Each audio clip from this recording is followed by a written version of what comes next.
Jadi pemirsa, dalam rangka memperingati Hari Kelahiran Kejaksaan RI ke-80, Kejaksaan berkomitmen untuk terus bertransformasi menuju Indonesia maju.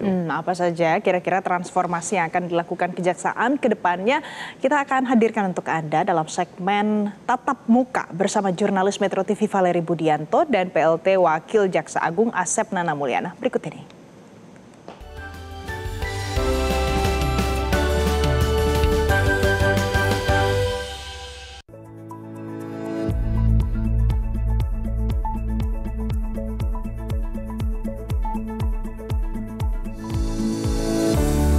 80 tahun perjalanan Kejaksaan Republik Indonesia jelas bukan waktu yang singkat.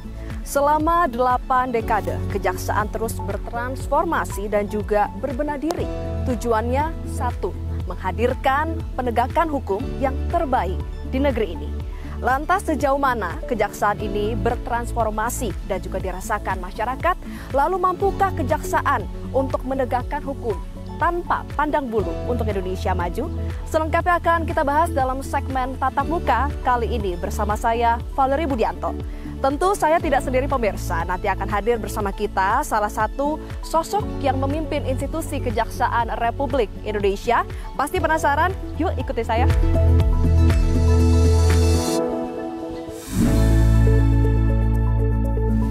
Nah pemirsa, inilah narasumber sosok yang hari ini akan kita wawancara spesial Hari Lahir Kejaksaan ke-80 Republik Indonesia.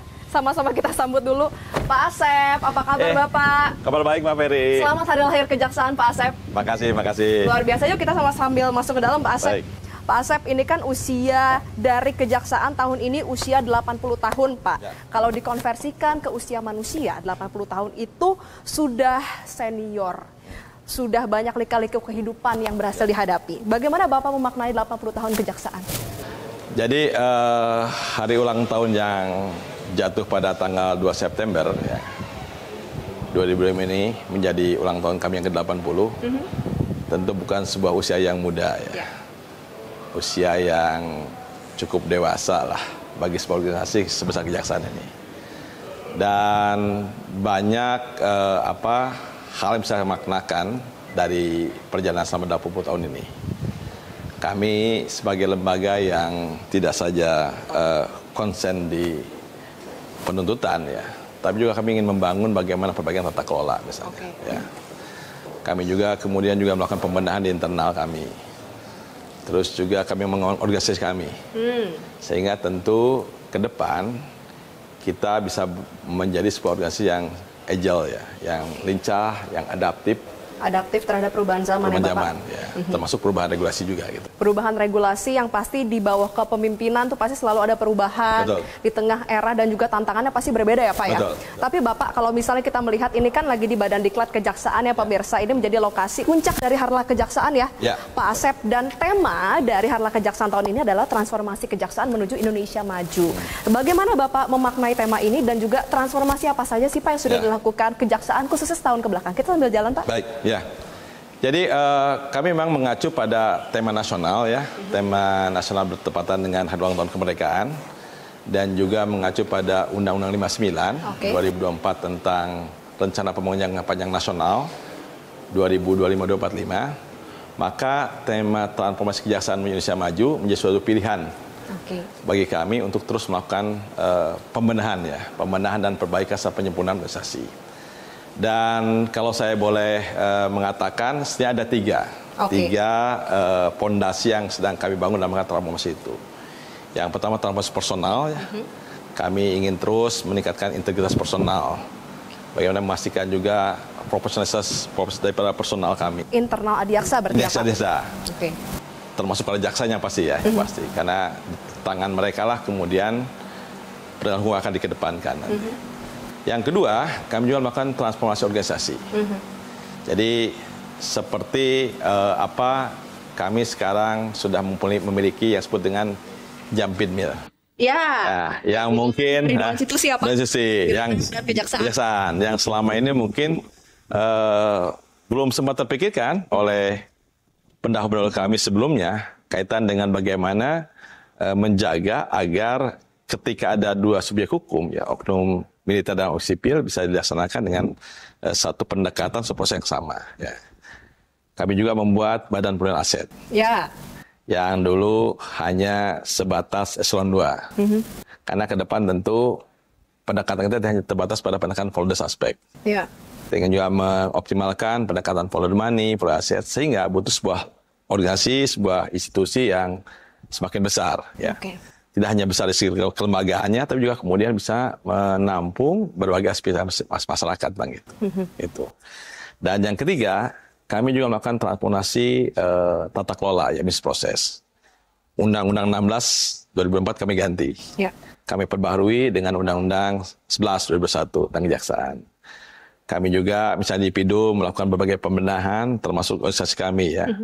Termasuk juga juklak-juknis kami yang mungkin sudah tidak relevan lagi. Kami juga membuat pedoman-pedoman baru, mengantisipasi KUHP baru. Ya. Kami juga punya pedoman 1/2025 misalnya. Tentang pidana kejahatan sosial, kemudian tentang pidana bersyarat, dan pengawasan. Yang selama ini mungkin masih awam di jaksa itu. Apa itu kejahatan sosial itu? Gitu. Ya. Ini kan bentuk-bentuk yang selalu kekuatan dalam rangka transformasi kejaksaan Indonesia maju. Iya, dan kalau misalnya tadi yang Bapak sebutkan ada 3 pokok ya Pak yang ditransformasi, ini sebenarnya cukup sama dengan hasil survei LSI DNIJ apa yang ternyata tingkat kepuasan masyarakat terhadap kejaksaan itu sangat tinggi loh. Lembaga penegak hukum yang paling dipercaya oleh masyarakat saat ini adalah kejaksaan. Nah, bagaimana Bapak bisa menjaga integritas ya Pak sebagai PLT Wakil Kejaksaan Agung apabila memang nanti di tengah banyaknya permasalahan yang ada, tekanan politik yang ada, integritas itu bagaimana komitmennya supaya bisa tetap dijaga? Kami akan terus konsisten ya menjaga integritas.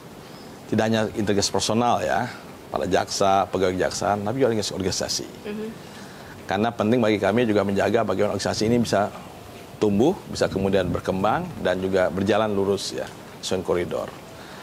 Dan secara personal, Pak Jaksa bisa menyampaikan kepada kami, tidak ada toleransi terhadap jaksa-jaksa melakukan penyimpangan.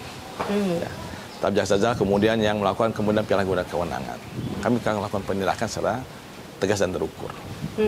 Di samping juga kami terus menjaga organisasi ini bagaimana agar terus bertumbuh dengan baik ya, dengan cita dan visi yang kami emban sebagai penegak hukum yang modern, yang akuntabel dan transparan.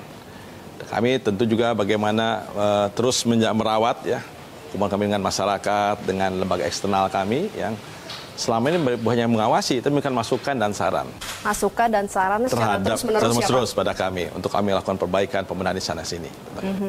Iya, memang selain juga ada pembenahan yang harus dilakukan, salah satu yang perlu ditegaskan juga adalah bagaimana Indonesia ini sebagai suatu negara, Pak, amanat konstitusi Indonesia ini negara hukum bukan negara kekuasaan. Bagaimana bisa menindak dan juga kasus-kasus kita tidak menutup kemungkinan ya Pak, banyak kasus-kasus ini yang karena tekanan politik. Tapi bagaimana Pak kejaksaan ini benar-benar bisa teguh untuk memberantas kasus-kasus khususnya korupsi ya Pak, meskipun memang kasus-kasus ini bisa berbau politik. Jadi seperti Pak Fahri lihat mungkin bagaimana kami tidak canggung ya, tidak kemudian juga gentar menghadapi korupsi kelas kakap ya. Kerugiannya pun tidak hanya sekedar 1-2 miliar rupiah ya, sudah triliunan rupiah gitu. Bahkan korupsi-korupsi yang menyangkut hajat orang banyak. Tata kelola migas bagaimana kita lakukan, bagaimana pembenahan tentang di pertambangan yang hemat kami sangat mengganggu ya, bukan hanya mengganggu perekonomian negara, tapi juga mengganggu bagaimana kemudian perekonomian masyarakat ini. Termasuk juga kaitan dengan korupsi di bidang hajat orang banyak, tentang minyak goreng tempo hari kita lakukan. Ini menunjukkan bahwa terus kami komitmen sebagai sebuah organisasi yang menjadi harapan masyarakat ya. Tentu kami juga harus menangkap ya apa jadi cita-cita, kemudian apa kemudian jadi amanat presiden ya, dan juga terkait bagaimana pengembangan organisasi ini juga kita terus lakukan sehingga pada saatnya nanti kita bisa melakukan penegak hukum yang paripurna ya, yang berkeadilan, kemudian juga berkepastian, tapi juga bermanfaat bagi masyarakat, bangsa, dan negara ini. Ya, tadi juga Bapak sudah singgung ya soal amanat dari Presiden Prabowo Subianto, penegakan hukum yang tanpa pandang bulu. Kalau misalnya ternyata Pak, di internal ada jaksa-jaksanya ini, jajarannya nih dari misalnya terendah hingga tertinggi ada yang bandel, itu akan ditindak seperti apa?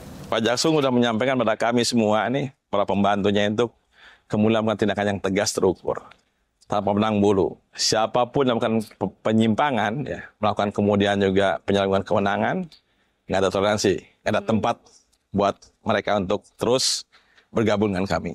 Jadi tentu kami melakukan semua, bagaimana juga ingin membersihkan, ya, ingin kemudian menyempurnakan di internal kami, dan juga kami ingin terus kemudian meningkatkan pelayanan pada masyarakat.